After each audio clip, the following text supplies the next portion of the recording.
తెలుస్తోంది. అయితే ఇది శ్రీనగర్ లో 2 పాక్ ఫైటర్ జెట్స్ ని భారత్ కూల్చివేసిన సమయంలో జరిగింది. ఆకాశ్ ఎయిర్ డిఫెన్స్ సిస్టమ్ ద్వారా పాక్ జెట్స్ ని కూల్చివేసింది భారత్. అయితే యుద్ధ విమానాలు కూల్చే సమయంలో పైలట్స్ కిందకు దిగేసినట్టుగా తెలుస్తోంది. నిన్ననే మనం చూసాం, నిన్న ఒక పాకిస్తాన్ ఫైటర్ జెట్ ని భారత్ కూల్చేసింది. అప్పుడు కూడా ఒక పైలట్ మనకు దొరికాడు, ఒక పైలట్ ని అదుపులోకి తీసుకున్నారు. మరి ఇవాళ కూడా శ్రీనగర్ లో 2 పాక్ ఫైటర్ జెట్స్ ని కూల్చేసినట్టుగా తెలుస్తుంది భారత్.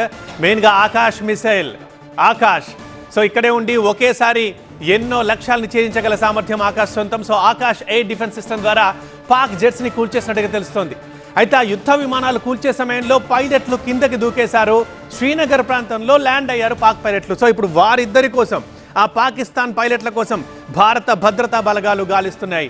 నిన్న ఇదే టైంకి ఒక పైలట్ని పట్టుకున్నారు. నిన్న తెల్లవారుజామున ఒక ఫైటర్ జెట్ని కూల్చేసింది మన భారత్. మరి ఇవాళ 2 ఫైటర్ జెట్లని కూల్చేసింది మన సిస్టమ్. అలా ఉంది. సో ఇప్పుడు ఆ పాక్ పైలట్ల కోసం భారత భద్రతా బలగాలు గాలిస్తున్నాయి. ఇక పాక్ దాడుల్ని సమర్థంగా తిప్పికొడుతోంది భారత రక్షణ వ్యవస్థ. ఎల్ఓసి దాటొచ్చి దాడి చేసేందుకు ప్రయత్నిస్తోంది పాకిస్తాన్. కానీ ఎక్కడ, ఎప్పుడు, ఎలా, దేంతో దాడి చేసినా అక్కడ అప్పుడు అలా దానికి డబుల్, ట్రిపుల్ రేట్లతో భారత్ సమర్థవంతంగా తిప్పికొడుతుంది. పైగా ఇప్పుడు మనం చూస్తున్నాం, శ్రీనగర్ నుంచి ఒక బ్రేకింగ్ న్యూస్. అక్కడ 2 ఫైటర్ జెట్లను కూల్చేసింది భారత్. అందులోంచి ఆ కూలిపోయే సమయంలో 2 పైలట్లు కిందికి దూకినట్లుగా సమాచారం. సో వారిని ఇప్పుడు పట్టుకునే పనిలో ఉన్నాయి భారత భద్రతా దళాలు.